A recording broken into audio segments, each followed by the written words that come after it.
I think there is a danger in speaking too quickly after an event has made headlines. The words of Jesus' brother James come to mind.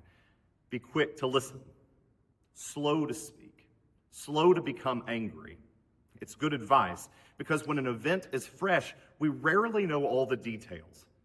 But today, following the shooting of Alex Jeffrey Pretti, I'm feeling the emotion of anger, and I wonder if you are too.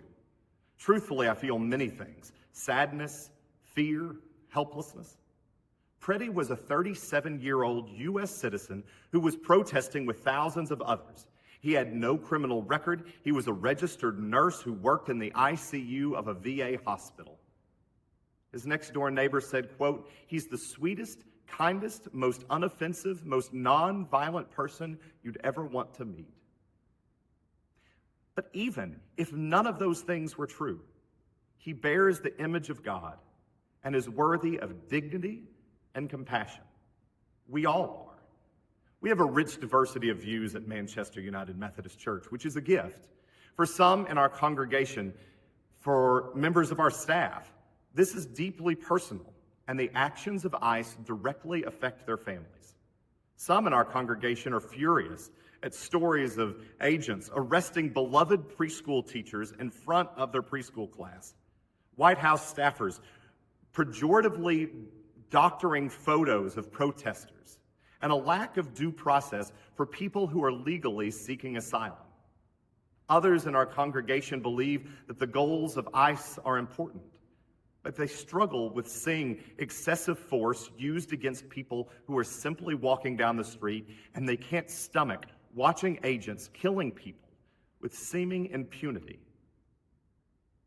But surely we can set aside our partisan ideologies to acknowledge as Christians that we are called to lead with compassion and dignity for all.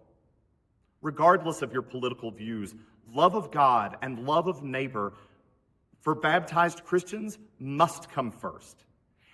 And the recent events in Minnesota are a violation of both. I'm angry and I'm saddened, and maybe you are too.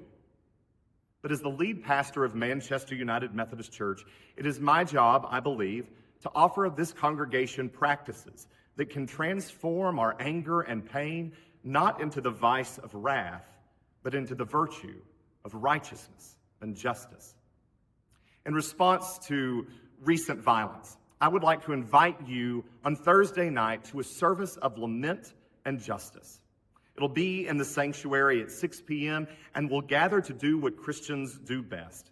We'll read scriptures, we'll sing hymns, we'll pray psalms, we'll lament and hope.